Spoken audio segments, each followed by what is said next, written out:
Breaking Bad killed countless characters during its 5-season run, from lowly dealers to innocent bystanders to a certain karaoke-loving scientist. But which one was the most devastating of all? Keep watching and decide for yourself. Domingo Crazy 8 Molina and his cousin Emilio just wanted to sell a little meth with Emilio's friend Jesse Pinkman. In the normal world, that might not be the most sympathetic goal, but in the world of Breaking Bad, that's as close to an honest living as it often gets. But when a meeting with Jesse and Walter White goes sideways in the series' first episode, Emilio ends up dead and Crazy 8 is held prisoner in Jesse's basement. Walt and Jesse's dilemma is clear. Crazy 8 is an extreme liability and needs to be dealt with in a more permanent fashion than simply being chained up. But at this point, neither men are killers. Walt's misgivings only grow as he and Domingo make a personal connection. Domingo's family owns the furniture store where Walt bought the crib for his now teenage son. 16 years ago, how old would you have been? It was after school, trust me, I was there. It isn't until Walt realizes that Crazy 8 has armed himself with a shard of broken dinner plate that his survival instincts kick in. The ensuing fight and death scene is brutal and ugly, a tragedy not just for the young man, but for Walt himself, as he has now crossed a line from which he can never return. The deaths of Emilio and Crazy 8 are in many ways the show's original sin, and the consequences reverberate all the way to the final episode and beyond. Actions on Breaking Bad often have unintended and disastrous consequences. Season 2 is perhaps the most explicit example of this, culminating in a series of small and large-scale tragedies that occur as a result of Walt and Jesse's fledgling meth operation. After their disastrous encounter with the Mexican drug cartel lieutenant Tuco Salamanca, the two attempt to produce and distribute on their own. Walt takes the street name Heisenberg, and Jesse recruits his goofball stoner friends Badger, Skinny Pete, and Combo to handle sales. Of the three, Jesse is closest with Combo. In a Season 3 flashback scene, we even learn that the Winnebago RV that he and Walt used to cook meth belonged to Combo's mother. One morning, Combo is working a street corner when a black muscle car parks nearby with two men inside watching him. Soon after, a young boy bicycles around, the car honks twice, and before he knows what's happened, Combo has been shot dead.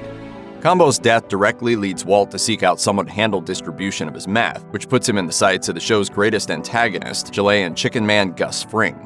Jesse, meanwhile, devastated by Combo's death and hurt by Walt's all-business attitude, slips further into his addiction to heroin. Artist and recovering drug addict Jane Margolis is trying to piece her life back together when she rents the other side of her duplex to Jesse in Season 2. As these things often go, a somewhat prickly business relationship warms into a friendship and then to something more.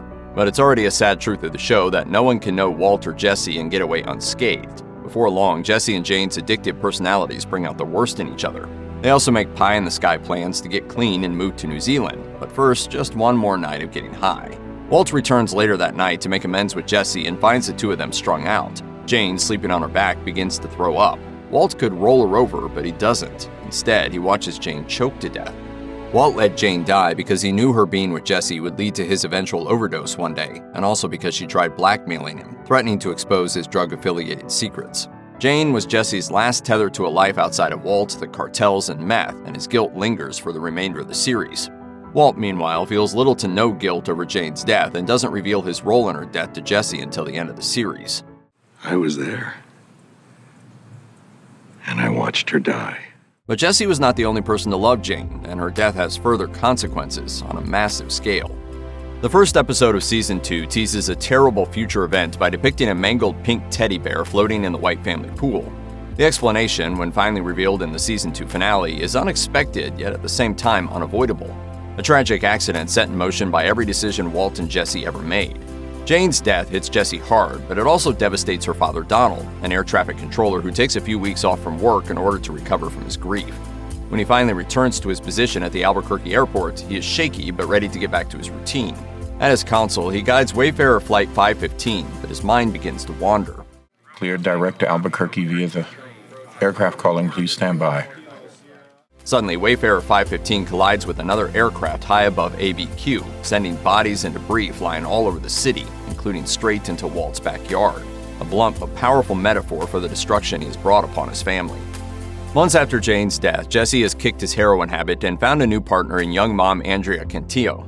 Andrea looks after her young son Brock, as well as her younger brother Tomas, who is mixed up in gang activity. But Albuquerque is a small town, and Jesse soon makes a terrible discovery. Tomas is the young boy who shot Combo to death in the street, and the gang he is running with is affiliated with Gus Fring. Jesse goes to Walt for help, wanting to kill the dealers using Tomas, but Walt goes to Gus instead, who calls a meeting and declares that the gang is to no longer use children in their business. The dealers agree and take Gus's directions literally by killing Tomas. Now bent on revenge for both Andrea's brother and Combo, Jesse sets out to gun down the two dealers, and probably get himself killed in the process. As he's about to confront them, however, Walt plows his car into the two, kills one with a bullet to the head, and tells Jesse, Run. Poor old Gale Boetticher. Gale is a gifted chemist, an all-around sweet guy, a karaoke fan, and a man with the incredible misfortune to be caught between two of the coldest, most paranoid men alive, Walter White and Gus Fring. Brought on as Walt's assistant in the Fring-built Superlab in Season 3, Gale and Walt have a fruitful partnership at first, but Walt grows concerned that Gale may be there as his replacement rather than his assistant, and fabricates reasons to fire Gale and replace him with Jesse. After the deaths of Tomas and Fring's two dealers, Jesse goes into hiding. Walt makes a deal to forget about Jesse and continue cooking for Gus, with Gale reluctantly returning as his assistant.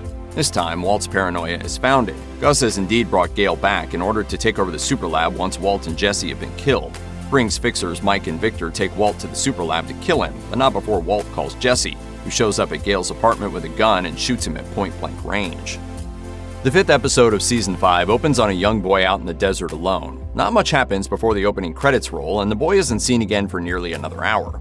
After the fiery death of Gus Fring at the end of Season 4, Walt, Jesse, and Mike are now their own bosses in the meth game, with all the responsibility that entails.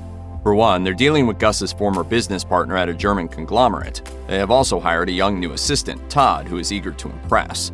Most importantly, though, they need an industrial amount of methylamine to continue production, and the only way to get it is to rob a freight train. What follows is a marvelously suspenseful heist sequence as Walt, Jesse, and Todd conspire to bring the train to a halt in the middle of the desert, drain the methylamine it's carrying, replace it with water, and get out without getting killed or caught. It goes off without a hitch, and the three men are high off the exhilaration. That is, until Drew Sharp, that young boy from the opening sequence, shows up again, having witnessed everything. So without a second thought, Todd pulls out a pistol and shoots him dead. Fan favorite character Mike Ehrmentraut was introduced at the end of Season 2 as Saul Goodman's cleaner, arriving at Jesse's apartment to take care of Jane's body and make sure nothing incriminating is left in the house. Mike was soon brought back as a recurring character in Seasons 3 and 4, an enforcer and all-around bagman for Gus Fring. By Season 5, he was business partners with Walt. Even in the company of geniuses like Gus and Walt, Mike tends to be the smartest guy in the room. The Philly ex-cop who's seen-it-all attitude hides a deep moral code.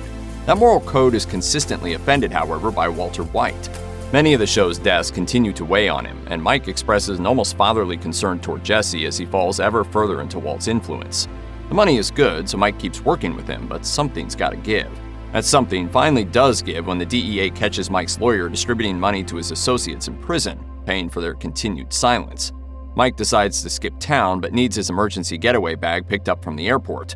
Walt delivers it to him at some faraway spot near a creek, and in their final conversation, Mike lashes out, blaming Walt for ruining the good deal they all had under Gus Fring. You just had to blow it up. You and your pride and your ego. You just had to be the man. In a rage, Walt shoots Mike in the gut, and this iconic character is left to bleed out by the creek. Alpha male DEA agent Hank Schrader loves his family, including his brother-in-law Walter White, even if he and White don't always understand each other. Introduced in Season 1 as a meathead jock gone to seed, Hank bloomed over the course of the series, revealing hidden depths and turning into someone the audience could really root for. By the Season 5's mid-season finale in 2012, Hank has finally discovered that the drug kingpin Heisenberg, who he's been hunting for nearly 2 years, is in fact his brother-in-law. The rest of the season concerns his fight to bring Walt to justice. That struggle reaches a terrible conclusion in the standout episode Ozymandias. In the previous episode, Hank and Jesse team up and lure Walt out to the remote spot on a native reservation where he has buried barrels of cash. Hank slaps handcuffs on Walt, but his triumph is short-lived as Walt's new business partners, a gang of neo-Nazis led by Todd's Uncle Jack, show up as well. A shootout ensues that leaves Hank wounded. Walt tries to talk Jack out of killing Hank, but Hank shuts him down. You're too stupid to see. He made up his mind 10 minutes ago. Jack shoots him and Walt's world finally crumbles.